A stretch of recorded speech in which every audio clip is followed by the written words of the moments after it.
Hello, Pat O'Meara here, president of the Hudson Media Group, and we're doing a special today. We're remembering one of the tremendous figures here in Jersey City history, my buddy Glenn D. Cunningham, the former mayor of Jersey City, and my guest tonight is the current mayor of Jersey City, that I'll call a direct connect to Glenn D. Cunningham, not just from being Marines, and his lifelong friend, Bill O'Day, our freeholder here from Hudson County. Gentlemen, we were just talking before the cameras rolled. 10 years already. 10 years. It's crazy how quickly. Astonishing. Yeah, 10 years. Yeah. It's wild. We produced Sandy Cunningham's show here. Yeah. We were just started about 2 months ago. I'm thinking, 10 years already. How fast and how many changes?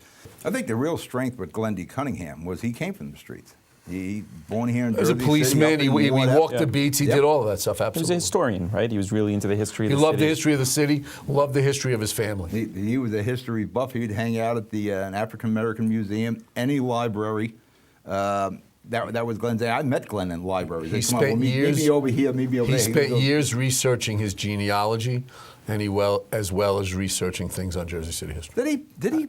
I know he was working on a book, because I have part of the book here in the studio. Yeah, but he spent years researching his genealogy. I think he did a short movie, Yes, he did. Footprints in the Sand. In the sand or cement. Yeah. And a comic book, Mayor Man. Mayor Man. I should have brought that comic book in. I'll bring it in so we can scan it. Like I said, you're kind of a direct connect to him. When you look at City Hall now, you're kind of lineage to Glenn D. I would say, look, I would not be in this position today unequivocally had he not given me an opportunity. And I wasn't even registered to vote when he gave me that opportunity. So I couldn't be more thankful for him opening my eyes to a whole different career path and an opportunity to be involved in the community. And it's the type of thing that Glenn did, not only for me, but I think he touched a lot of people individually. So, but anyway, one of my most fun stories is at the end of a council meeting. Tommy Smith was the city clerk. God rest his soul too. Glenn and I get in an argument. I have the upper ground. You appreciate that as a Marine. Yes. So I'm on the podium, he's down, and we're grabbing each other's ties. Real fight, right? We grab each other's ties. Tommy Smith jumps in as if it was like a fist fight. About 20 seconds later, Glenn turns to me and says, "Come on, we're going to go to the Flamingo, get something to eat." So that's how things were, and that's how Glenn was. He didn't have a bad bone in his body, and which was maybe his greatest attribute. Some would say politically a liability to him, but he didn't hurt people. In my notes here, he doesn't hold a grudge. He didn't hold a grudge. I remember we're doing this thing at the Apple Tree House, and we did this ADP abatement. I'm telling Joe, you know, I'll talk to whoever I can and support it, but you got to do some things. And the Apple Tree House at this time, and oddly enough, it's still an issue here in Jersey City. They're trying to get this thing renovated. Can you give some money to the Apple Tree, some to the Lowe's Theater? And Joe agrees to do all this if the ADP abatement get through. So I'm one of the ones speaking out on it. And I'm saying, you know, we're going to get some money for parks and Bergen Cemetery, that sort of thing. And for some reason or another, I'm brought up to the Magnolia Street Block Association meeting. Now, if I went to every block association meeting that asked me to go, I'd be like you. I'd be at every one. Yep. Absolutely. And outside of probably you and I, we're the only guys, like probably every day our job is Jersey City. You're running Jersey City, I'm covering Jersey City, we're doing the civic. So to do these things at night or on the weekends is really redundant. I dedicate enough of my time. Magnolia used to meet on Saturdays. And it was on a Saturday. Told you, yeah. The block so Colin Egan and the FOL dragged me up there because of the money for the Apple Tree House. I got the 50 grand. And I'm not looking for votes, so I shouldn't be there. So I was sitting there and they're talking about this website they put in, and people in France can see what's going on Magnolia Avenue. And Glenn pops up behind me. And I'm joking with some people about the website, like, what the hell people in France care? And Glenn smacks me in the back because this is serious here. Stop joking around. I'm like, what are you doing here? You should be back in the Poconos. He gets up there and he starts talking about $1.7 million he's got Gene Nelson with him. About the Apple Tree House. I got this money. He goes, O'Meara, how much did you get? 50. What did you get, 50? That's it? You're not going to do this place with 50? I said, what the hell are you 50? Now I'm thinking I was set up to be attacked. But he is smiling, having a good time. I got 1.7 million. O'Meara, you got 50 grand? You can't buy a door for 50 grand. But this is the stuff he enjoyed doing. I'm going to give you Glenn Cunningham. What pops into your head? I think integrity, strong, veteran,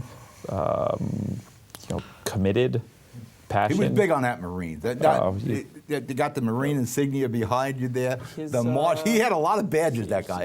If you walked into his office, it had a ton of Marine Corps propaganda there. It was all over the place. The horn on his car, I think, had the Marine Corps hymn on it. Yep. So, Bill, when you... Trailblazer.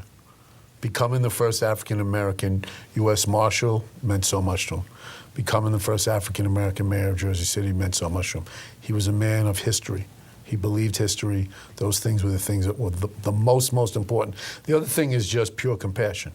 He was a guy could have tried to shoot him and come in 3 weeks later and gave him a sob story, and Glenn would have got the guy a job. Well, that's how I used to get over it, and I'd bring up the seniors or the kids. We were doing the Halloween show.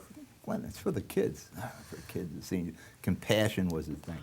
What I remember most about Glenn is how well he mingled into whatever part of society he was. Yeah, that's true. I don't care if he was sitting with the President of the United States or some guy that's an addict on MLK. He was the same person. He was the same. There were no two Glens. It was just the one Glenn.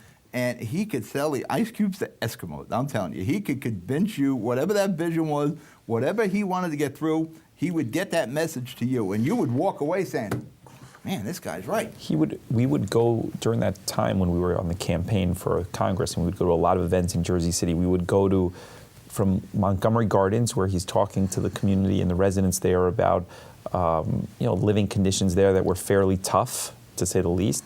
And we'd leave there after an hour of that, and then he'd go to the Paulus Hook Neighborhood Association. He's talking about historic windows, right? So two such extremes, and but he's connecting with both. He's connecting with both, he was natural, right? So he was one of those politicians that was able to connect with different ages, races, religions. People really felt comfortable around the guy, and I think that's a really special gift to have. And look, we talked earlier about his sense of humor. I remember when he was a council president, I was on the council, and Frashone and I were giving him a hard time. So he publicly told the newspapers that he was going to have policemen at the meeting, and that if we got out of line and disrupted the meeting, he was going to have us thrown out of the meeting and arrested. So you know what I did? I went, I got a policeman's hat, and I walked into the meeting with a policeman's hat on. And rather than get yelled, he just burst out laughing. He just burst out laughing, and that was the end of that. You could, even when he got upset, you could always diffuse it because he deep down was just such a good guy. Yep. All right, we're out of time. We were remembering Glenn D. Cunningham, the old boss here, for Mayor Steve Fulop. Almost said Mayor Glenn Cunningham. For Mayor Steve Fulop, Freeholder Bill O'Day, I'm Pat O'Melia. You be safe, you be good. I'll talk to you during the week. Good night.